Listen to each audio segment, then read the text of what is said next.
Hello and a warm welcome live here to PÖFF TV from the 27th wonderful Tallinn Black Nights Film Festival. My name is Niki Nikitin and I have the honor to be the curator of the competition program Critics Picks, which presents you 12 world premieres this year.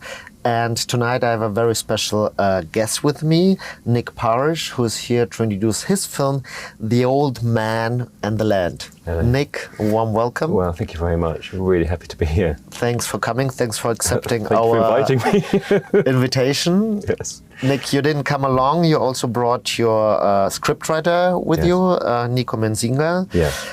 Both of you will introduce the film. Yes. And let me start by asking you, it's a very special film. I mean, we don't want to spoil too much, but you have what the Americans, I think, would call a high concept film, Well, because it's really not comparable with anything else that I've seen, dear audience. This I promise you. So how did you come up with this format, narrative structure, visual components of your film?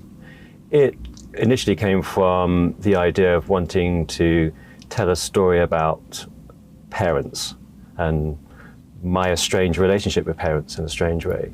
And that how can I best do that through storytelling on screen with film.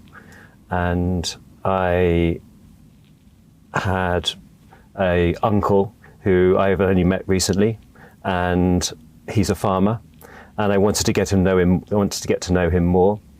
And I thought that if I start filming him about his business around the farm, I would get to know him, and through that maybe I can find the story I'm looking for to talk about how our parents, how when we grow up, we start to realize we don't really know our parents that well, and we feel strangers. They feel like strangers to us. And so that was the basis of it, this idea that we can how can I best talk about my parents in a non-traditional narrative way. And so I started about filming him working on the farm, and he was never going to be the lead actor. He's my uncle, he's a farmer. I had, visions of having Daniel Day-Lewis, obviously, to play the farmer, but he was unavailable. Why is it always Daniel Day-Lewis? I know, I'm a sucker for him, unfortunately. But he was there, obviously, on the top of the list, and I was filming it. And anyway, so we were working together, and I started to I realized quite quickly that actually I'm filming a person who knows this business really well, and he's a magnificent person and farmer, and I'm also getting to know him, and that helps me understand how I started to know more about him than actually my parents. It was a really weird situation, and that really helped me formalize this idea of how to explore that world. And I had a story. I liked Nico Menzinga's work for a long time. He wrote a really great screenplay for the film Daphne, and I really wanted to work with him. And so I contacted him. I said, look, I want to make this film about the relationships we have with our parents. Would you like to meet up and let's chat about our folks and how much they really annoy us and maybe we don't really know them? And he was really up for it. He was really keen. And we sat down many times, drank lots of coffee, and discussed our parents and discussed how we perceive them, and how from children we have this vision of them being these magnificent beings in our life, and suddenly when we turn into adults, we start questioning their motives. Mm-hmm. We're like, well, why did you do this? Why are you doing that? But that's not what I would choose to do. And even sometimes you blame them for the mistakes that you make. And then again, like I said, you realize that actually they're strangers in your life. And so we really connected on that.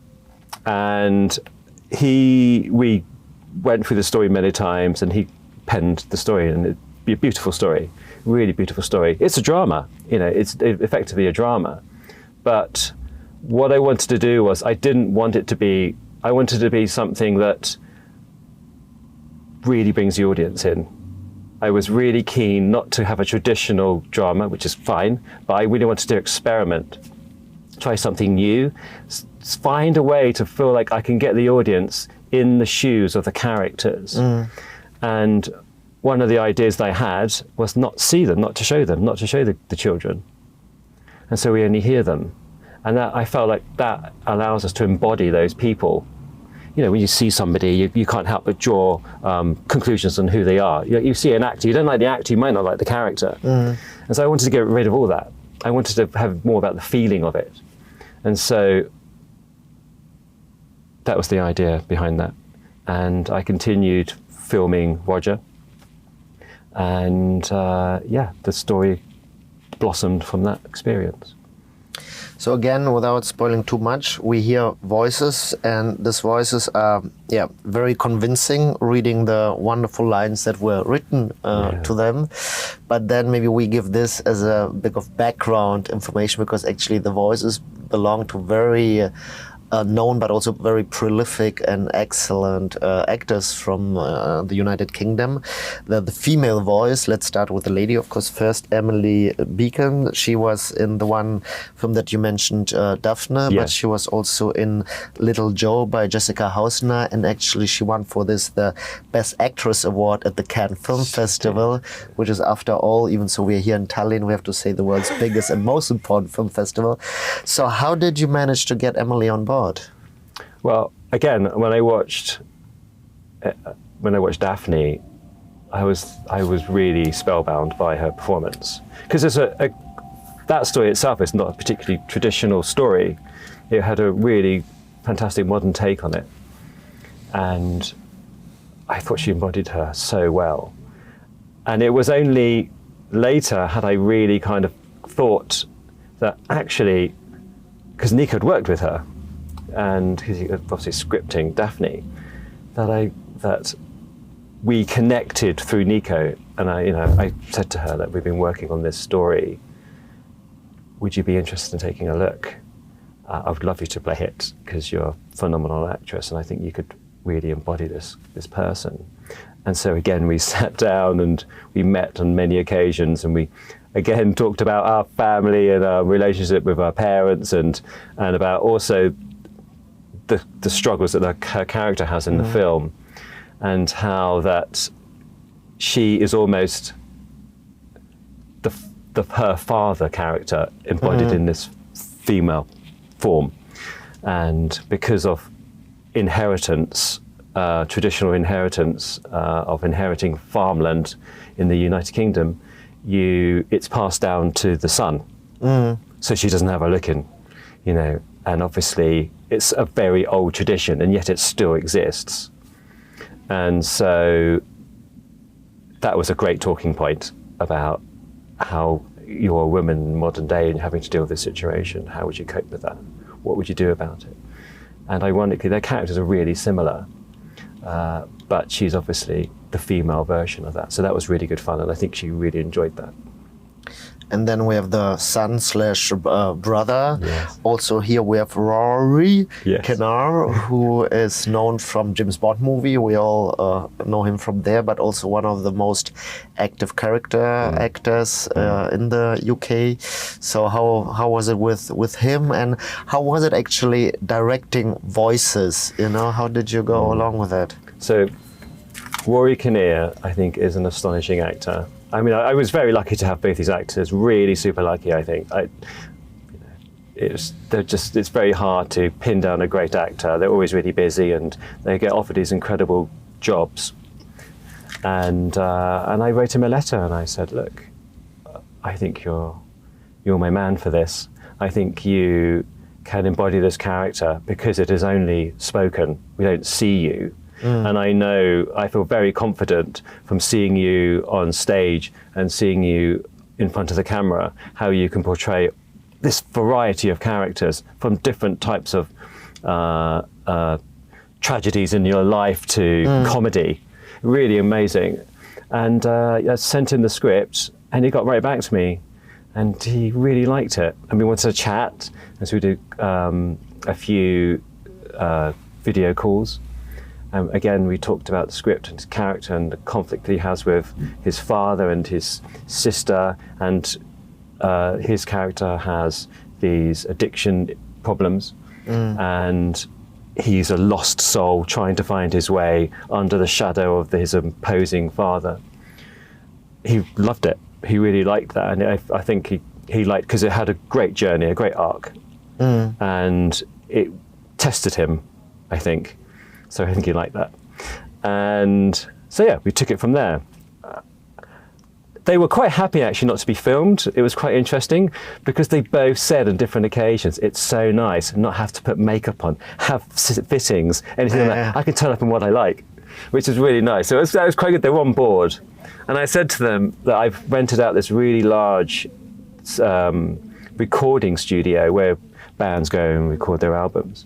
And I want to create this environment, really makeshift environment, where I want you to be really active. And so you are still physical, very important to be physical, but we're only recording your voices. And so the whole thing was actually, in a way, the production was like a film shoot, but we didn't have a camera.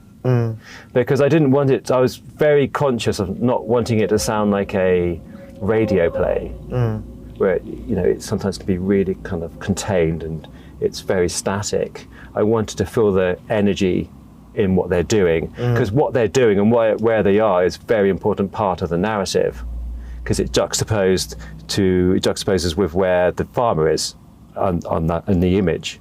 So they could be sitting in a coffee shop, having their brunch, chatting about how wonderful it was to be on the farm with their children, and yet we see the image of the farmer struggling with machinery that isn't working anymore. So it's really interesting, again, to kind of highlight the detachment that they have from him and also farming itself. Yeah. And so they loved it. It was really good fun.